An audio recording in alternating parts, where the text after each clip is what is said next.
Pessoal, tudo bem?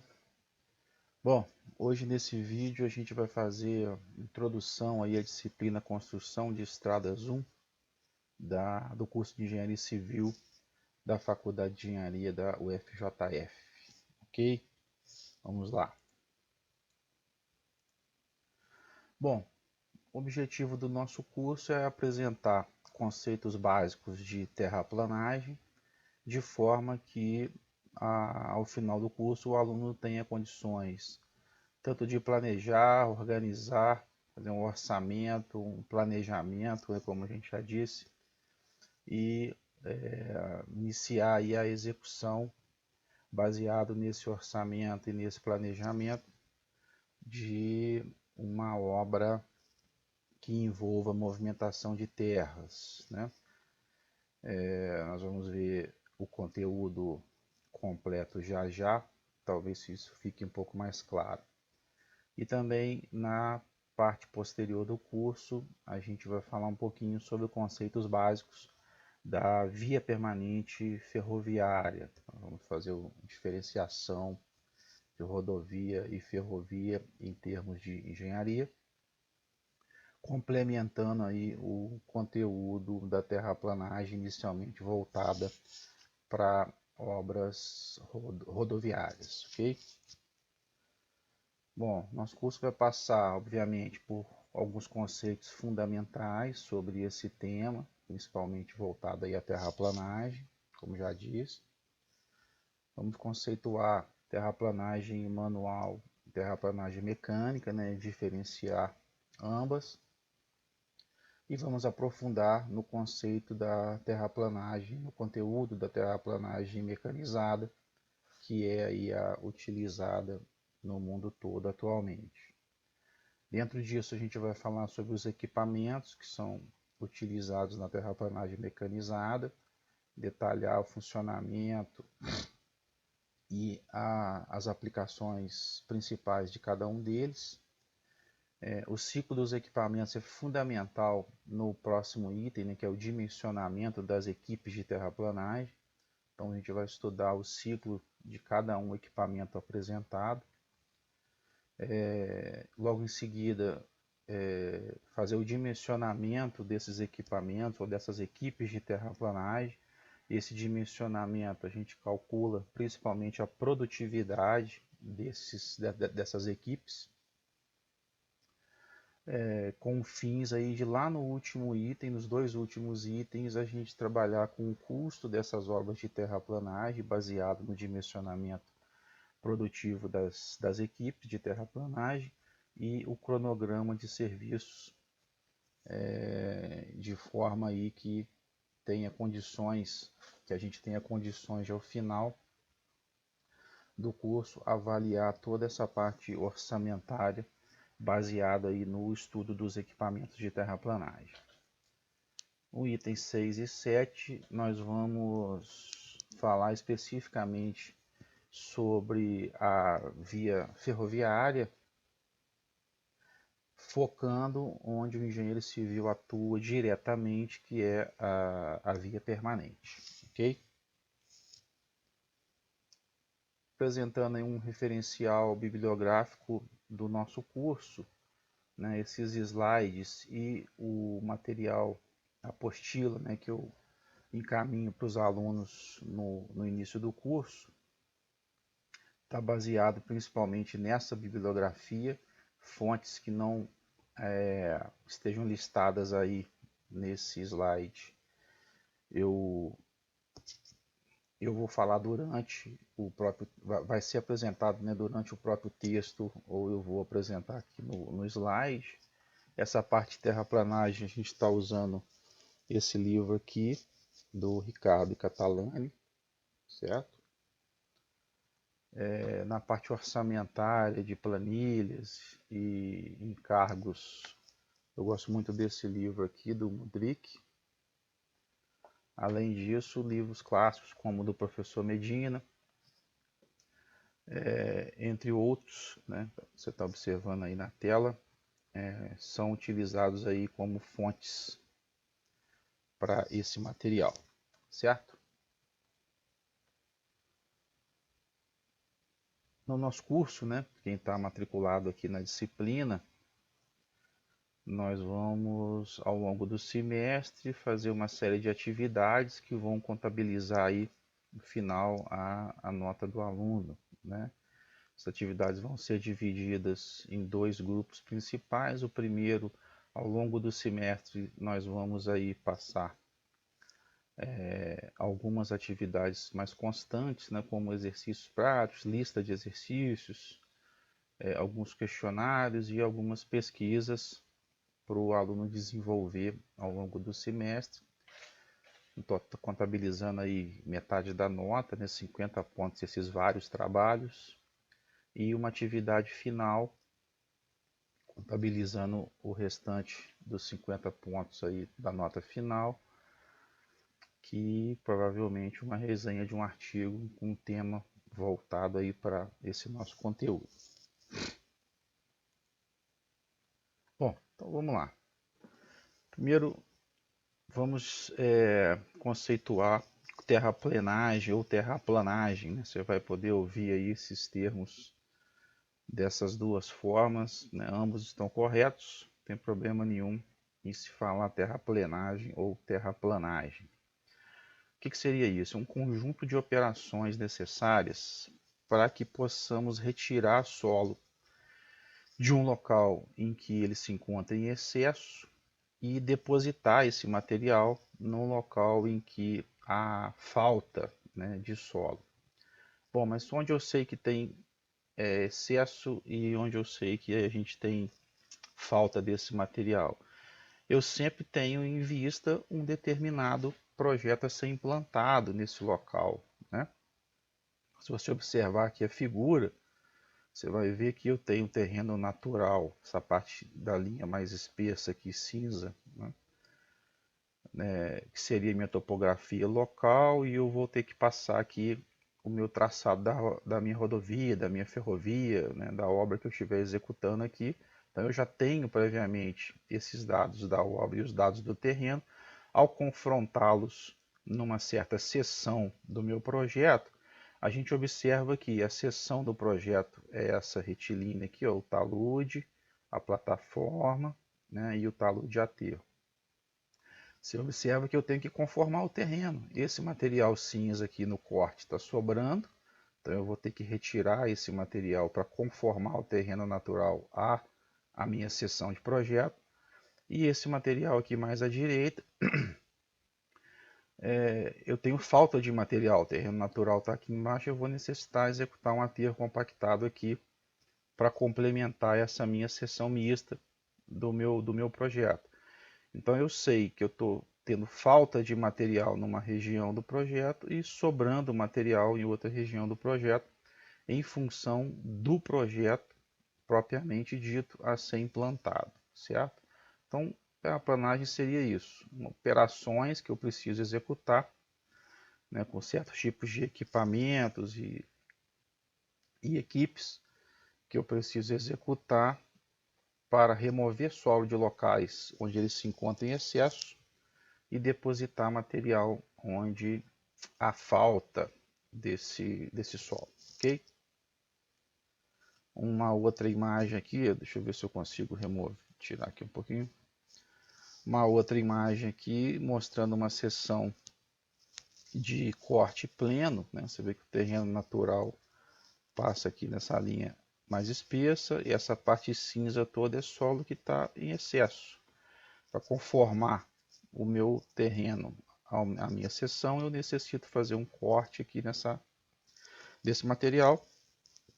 E eu posso ter também o oposto, eu posso ter seções de aterro pleno, né, onde para conformar o meu projeto ao terreno natural, há necessidade de depositar material esse que pode vir de uma jazida específica ou pode vir também diretamente de um corte executado na rodovia, haja vista se esse material tiver condições de atender às necessidades do aterro, ok?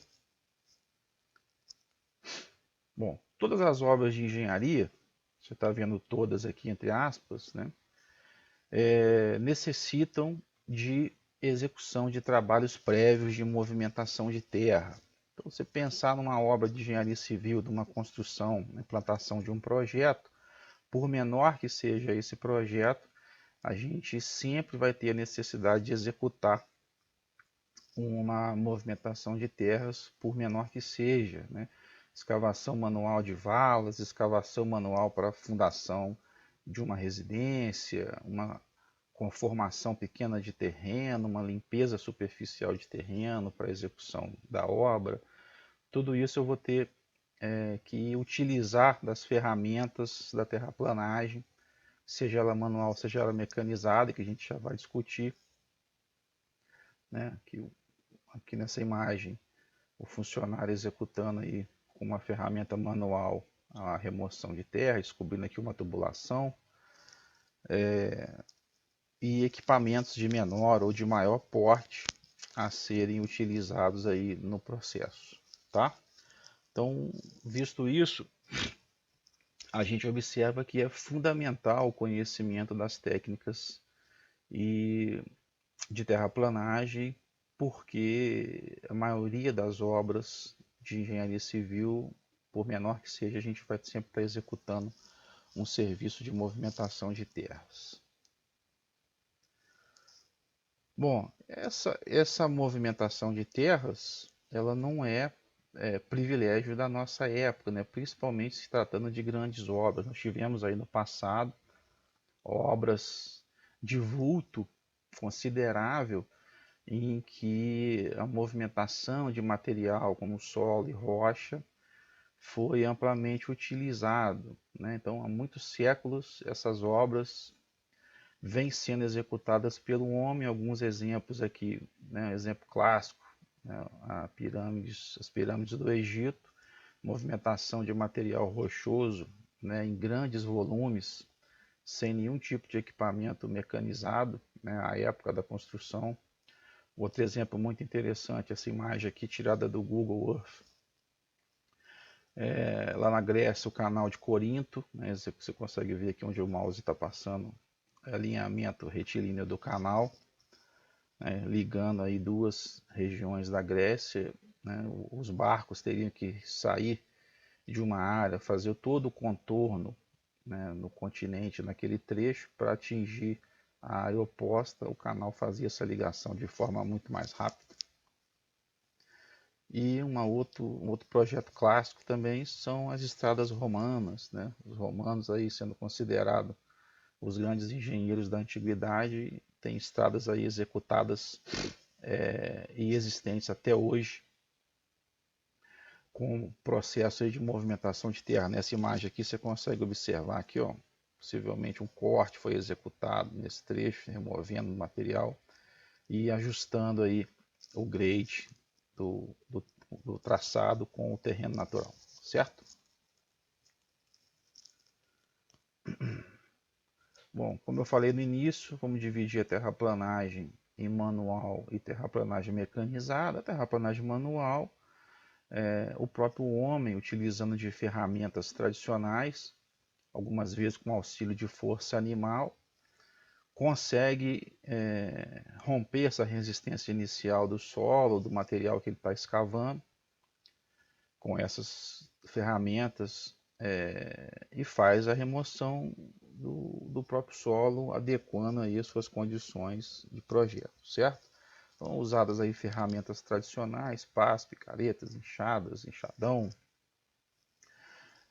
utilizando o antigo arado romano aqui, ó, né, que é o princípio dessa quebrar essa resistência inicial do solo e posterior remoção, aqui utilizando força animal para tracionar esse arado, por exemplo, né, revolvendo aqui o solo. Então, terraplanagem manual utiliza-se dessa maneira aí, né? Bom, ela tem uma dependência muito grande de mão de obra abundante e barata, né, para ela ser eficiente. E esse fato, o desenvolvimento tecnológico foi tornando cada vez mais escasso, né, em função aí da diminuição de mão de obra disponível e também no aumento dos custos dessa mão de obra, né? Segundo os autores aí, Ricardo e Catalani, pode-se estimar que 100 homens conseguem produzir manualmente aproximadamente 50 metros cúbicos por hora de material escavado em solo comum, o que é a mesma produtividade de um operador utilizando uma escavadeira mecânica, né? Então você substitui aproximadamente 100 funcionários por um funcionário e um equipamento mecanizado. Você já começa a observar a vantagem e desvantagem de se usar terraplanagem manual ou a terraplanagem mecanizada.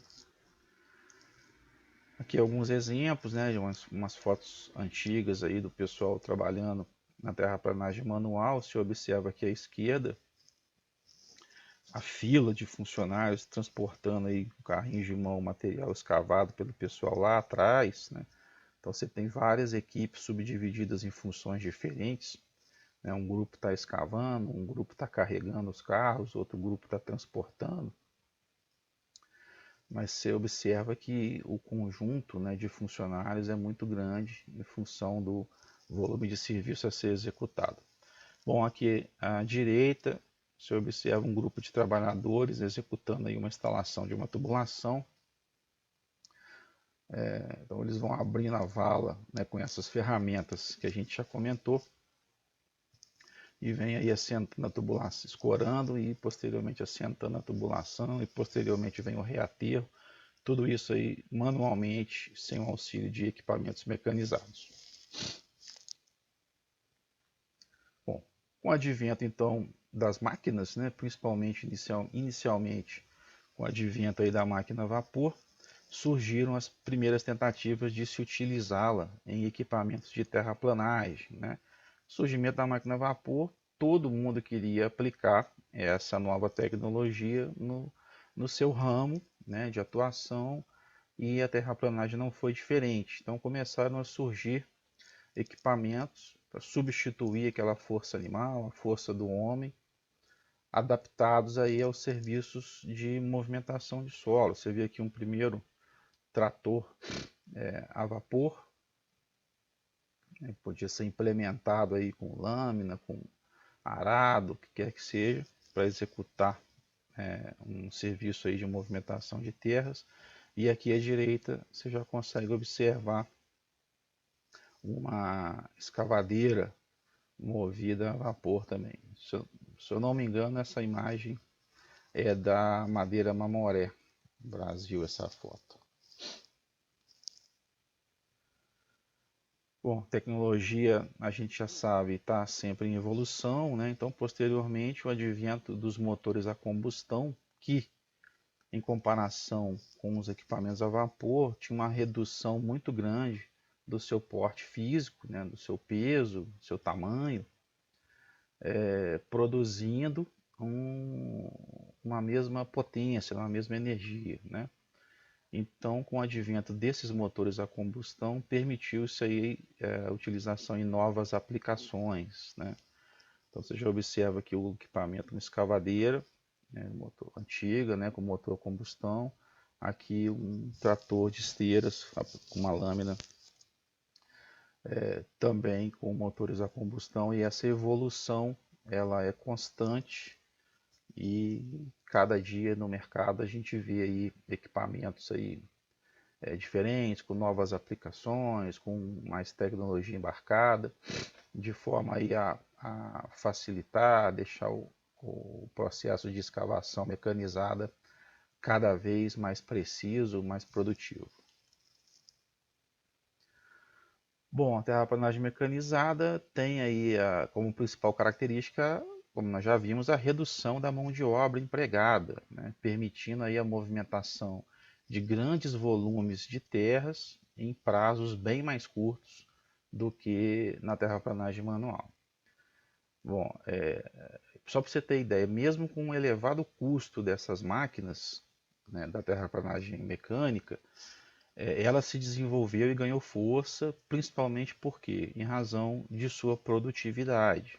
A produtividade era muito superior à produtividade alcançada pela terraplanagem manual, além de que a diminuição dos prazos de execução também leva a uma maior eficiência, e isso fez com que, mesmo com as máquinas de terraplanagem mecanizada tendo um custo muito alto, mesmo assim ela se desenvolveu e ganhou força nas últimas décadas. Bom, um outro fator importante foi que nesse período houve um custo, né, um aumento de custos, melhor dizendo, com mão de obra. Né? Isso fez com que, quanto menos funcionários a empresa tiver que contratar para executar um serviço, menor é o custo com mão de obra, obviamente, menor seria então o custo da obra como um todo.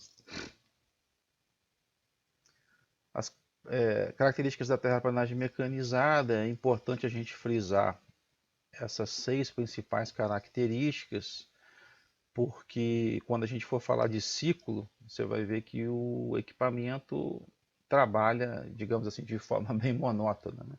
Ele faz a vida inteira aquele ciclo, né? De forma que, se você consegue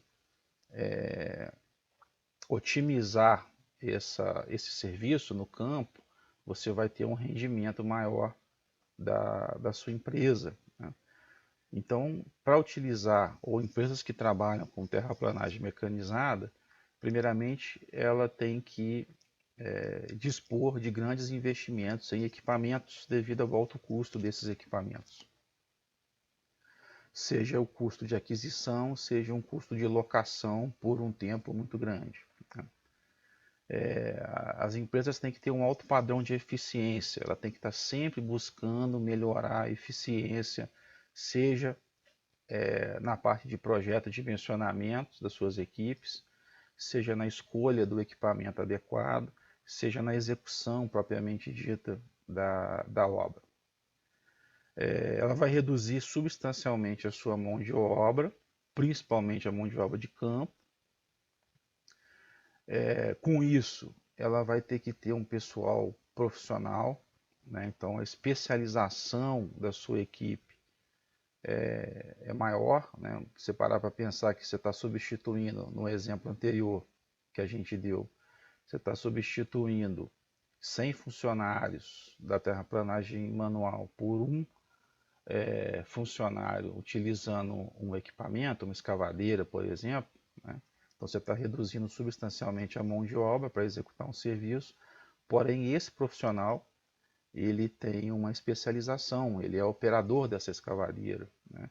Ele tem um salário melhor, né? Ele teve tempo para se preparar, tempo gasto na sua preparação. Então a especialização profissional é uma das características da terraplanagem mecanizada. Ela consegue movimentar grandes volumes de terras em prazos curtos, né? A gente já comentou sobre isso, é um dos grandes fatores do seu desenvolvimento, essa movimentação de volumes consideráveis e a redução do prazo de execução, e, consequentemente, ela consegue ter preços unitários, né? Preço do metro cúbico unitário de material escavado extremamente baixos. Também é um fator aí preponderante no desenvolvimento da terraplanagem mecanizada. Muito bem, o serviço da terraplanagem gira em torno de um ciclo de operações básicas.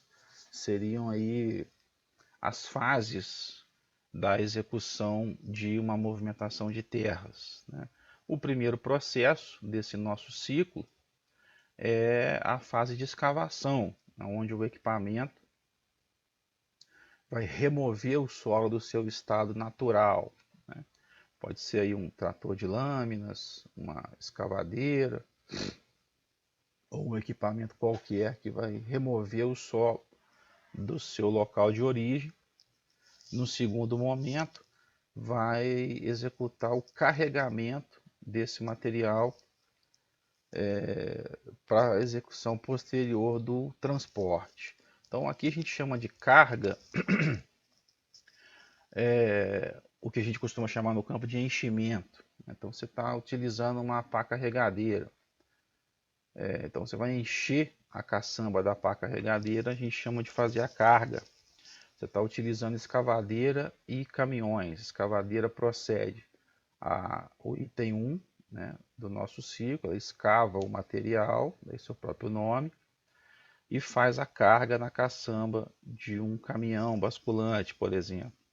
Então a carga aqui seria o enchimento, o carregamento de uma unidade ou de um equipamento que vai fazer o transporte desse material, que seria a terceira fase.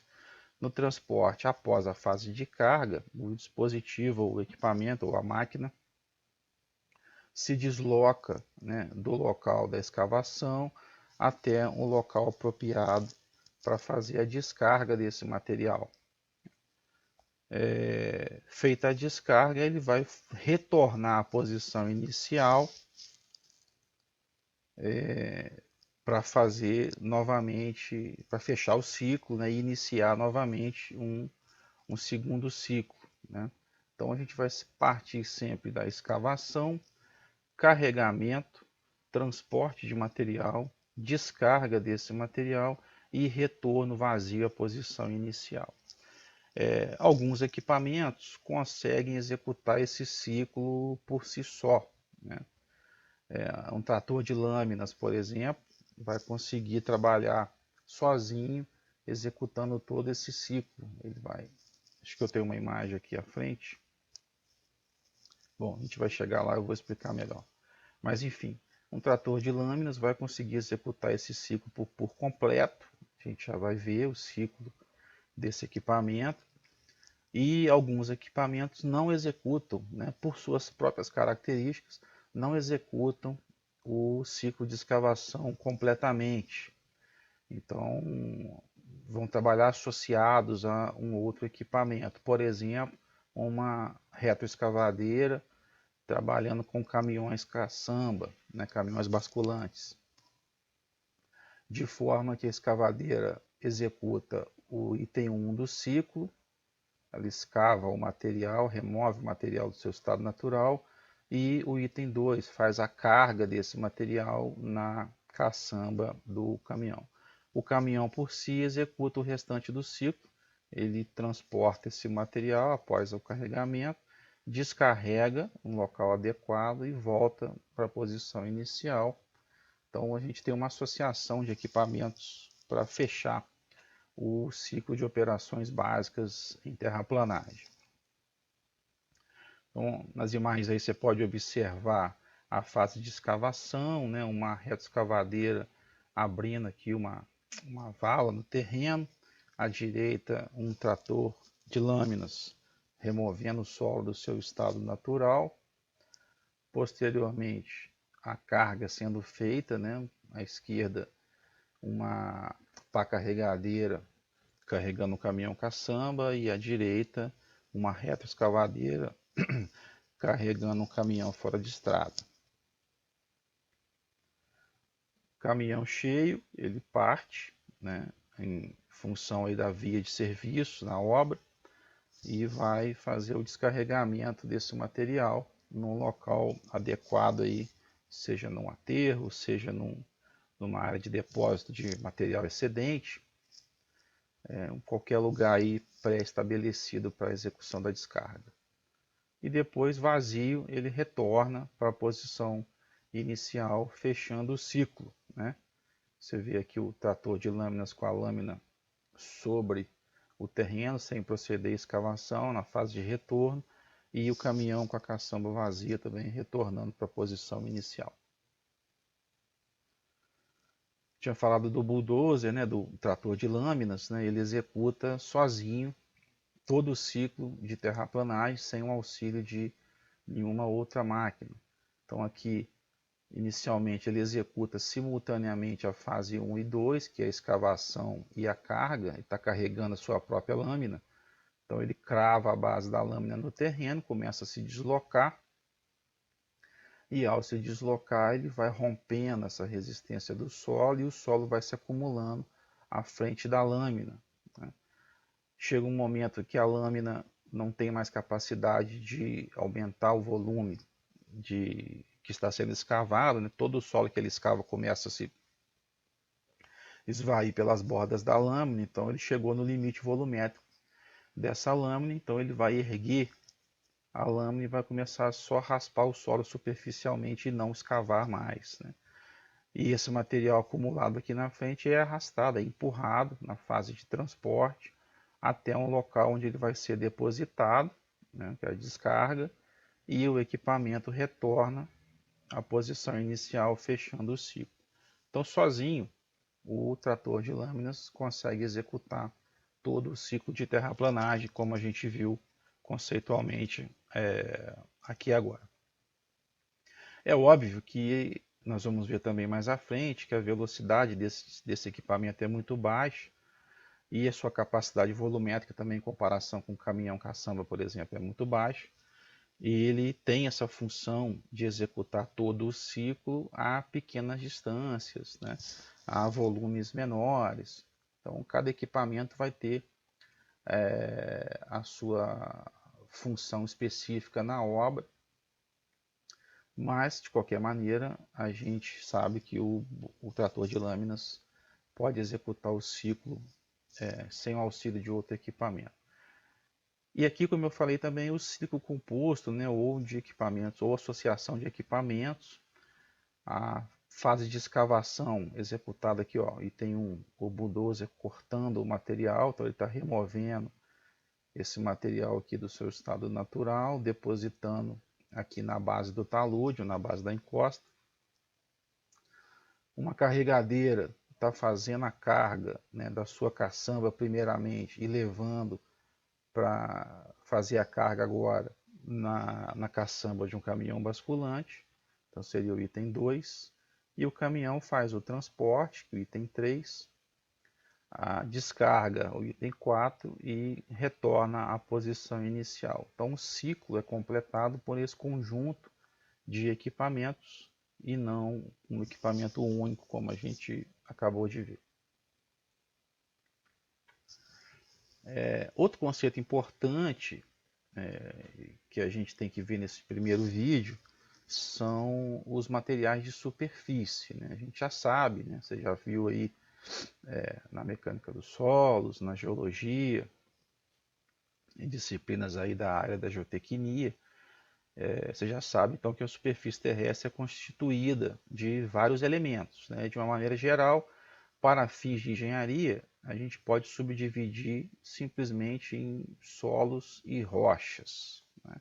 Aqui se observam superfícies do solo, você vê a variação do tipo de solo, consequentemente das suas condições aí de suporte, de resistência, de estabilidade, né, de composição, né?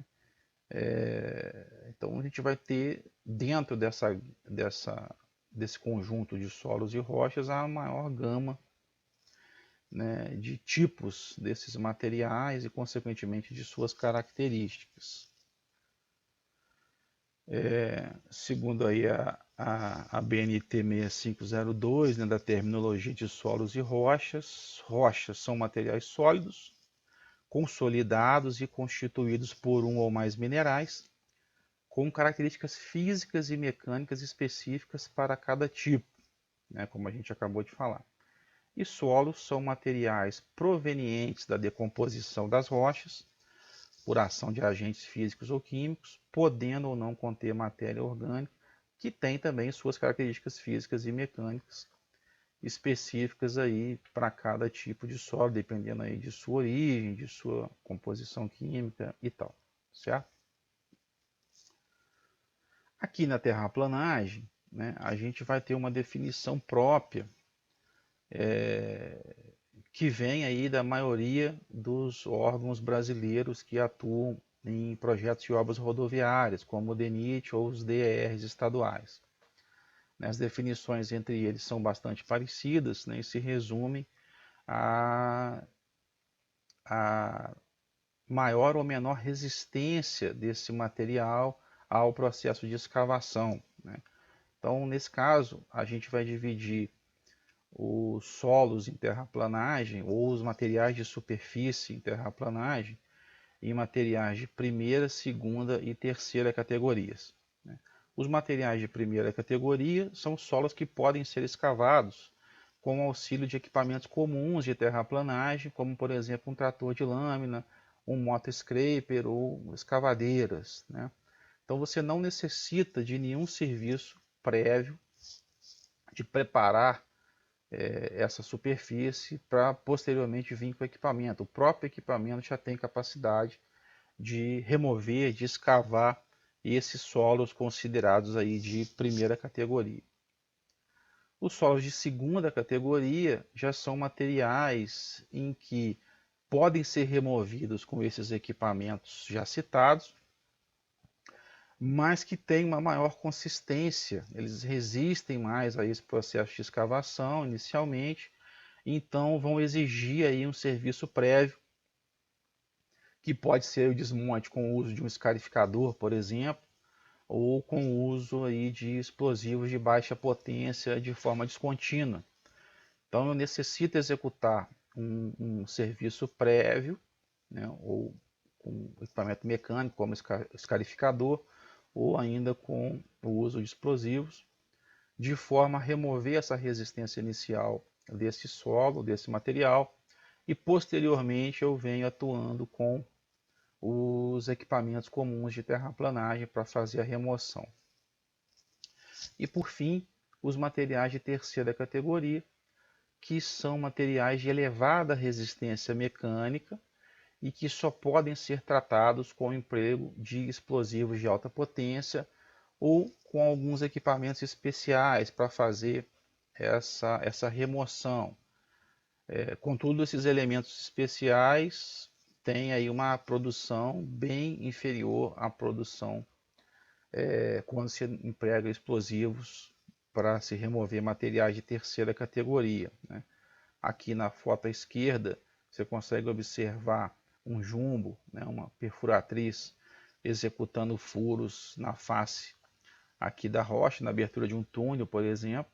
Esses furos posteriormente são preenchidos com explosivos e ao ser detonados, aqui na foto à direita, né, de uma outra obra, mas ao ser detonados ele rompe essa resistência inicial desse material.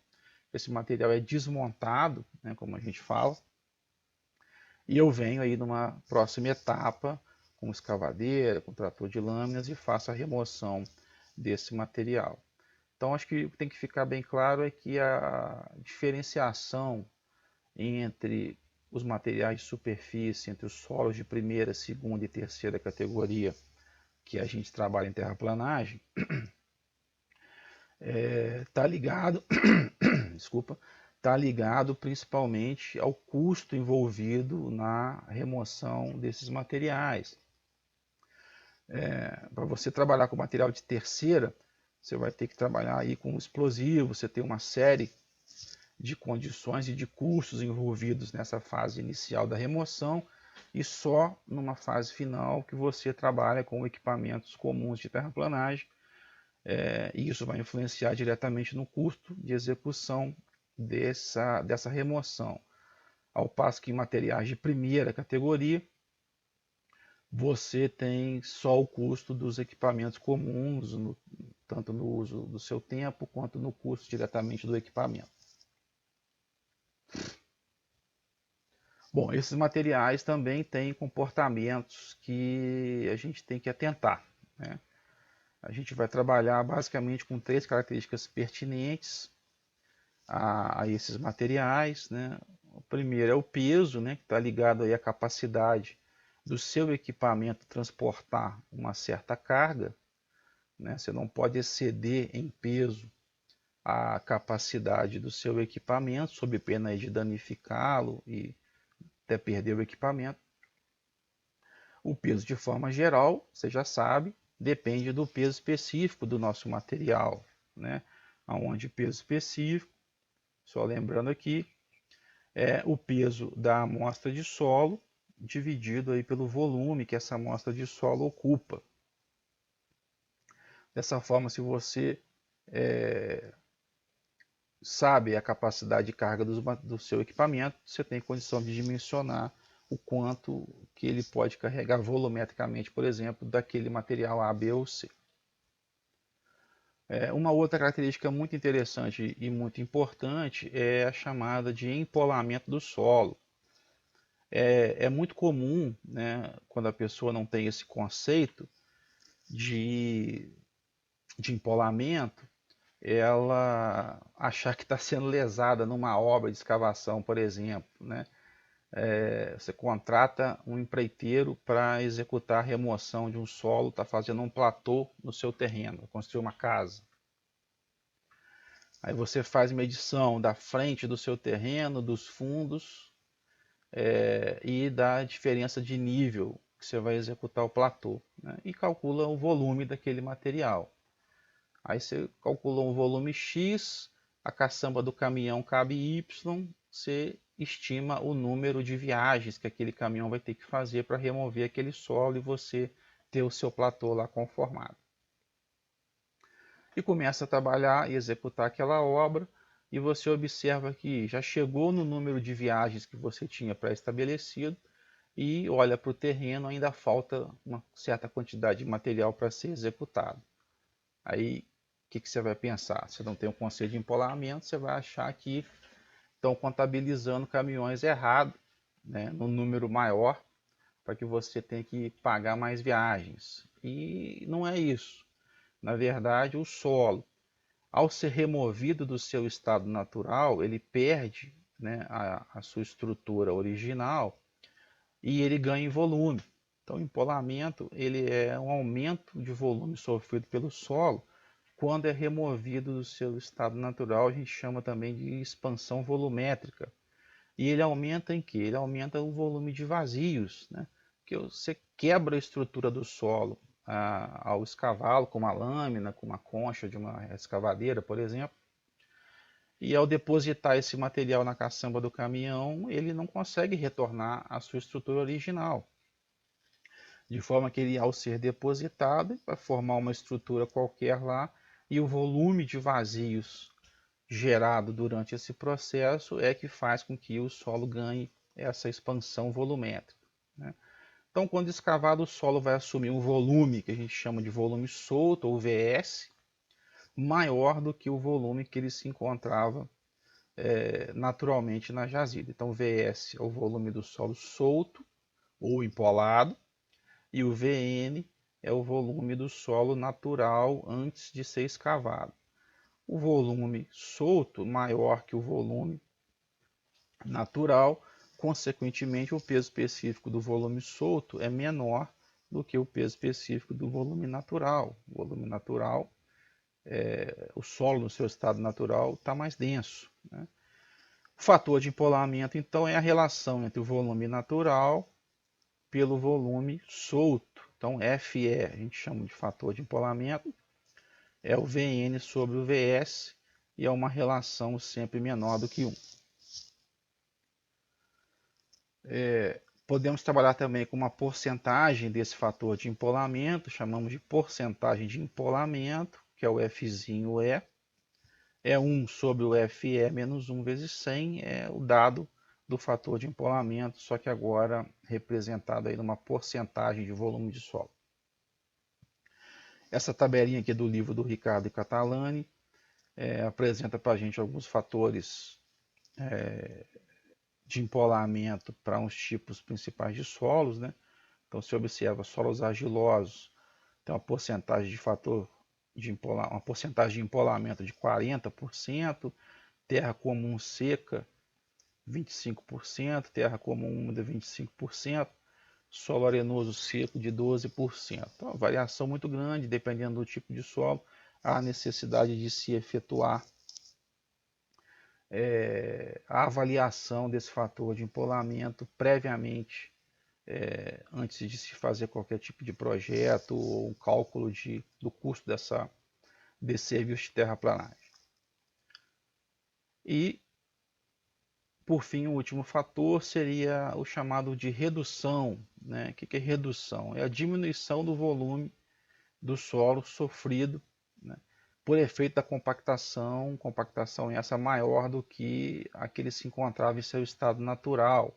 Então vamos lá, você removeu o solo lá da encosta, ele empolou, você transportou ele em caminhões, depositou ele no local onde vai ser feito um aterro compactado, executa-se a compactação e o volume final desse material compactado é menor do que o volume transportado, que é menor do que o volume cortado lá na jazida. Né? O que aconteceu? Ao executar a compactação, você aplica uma força mecânica nesse solo, aproxima suas partículas entre si, diminuindo o quê? Diminuindo o volume de vazios desse material.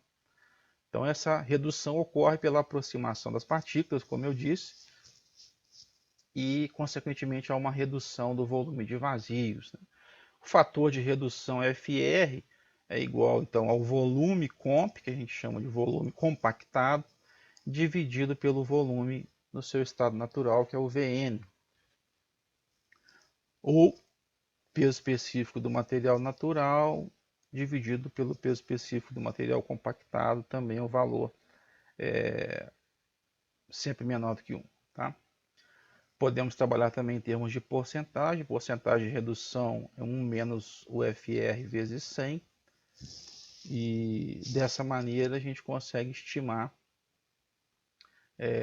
qual seria o volume final de um aterro compactado em função aí do volume removido na jazida. Né? Então, o fator de polamento Vn sobre Vs. O Vn, então, é o fator de polamento vezes o Vs. Fator de redução, volume compactado pelo volume natural. Então, vou substituir o volume natural aqui.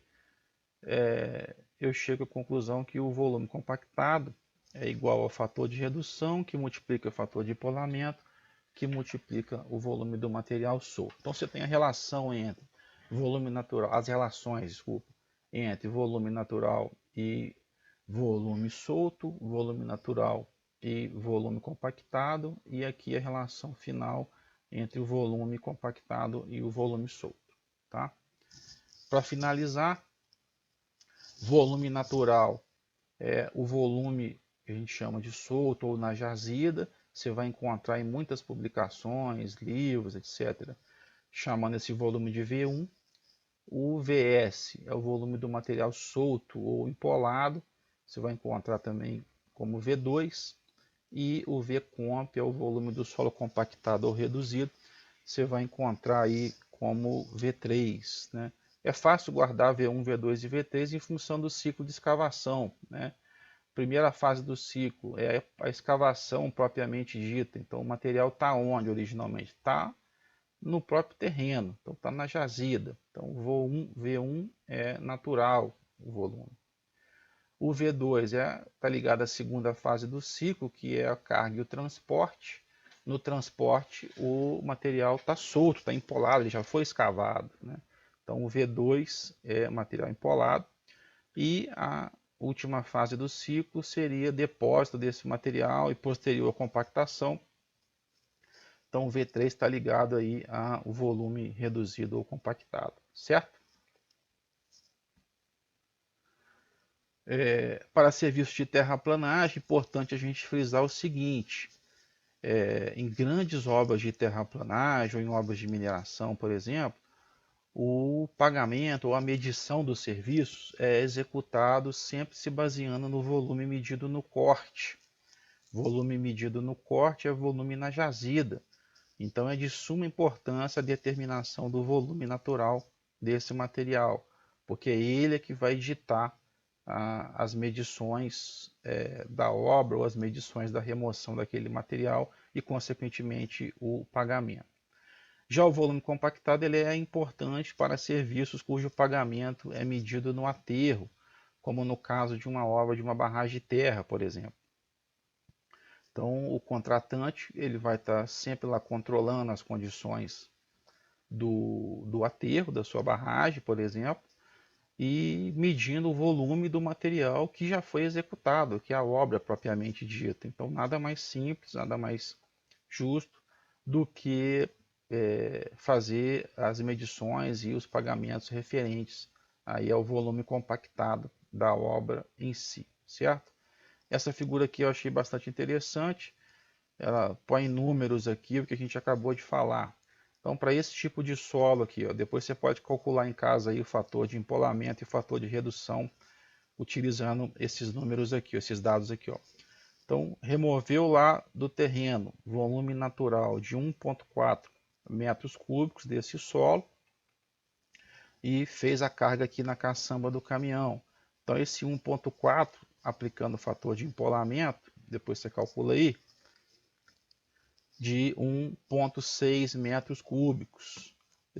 Esse caminhão transportou o material, foi compactado aqui nesse aterro, gerando aí um aterro com material reduzido de 1 metro cúbico. Né? Então você olha, mesma quantidade de material que está variando aqui são vazios, né? Então você removeu 1,4, transportou 1,6 e compactou 1,0.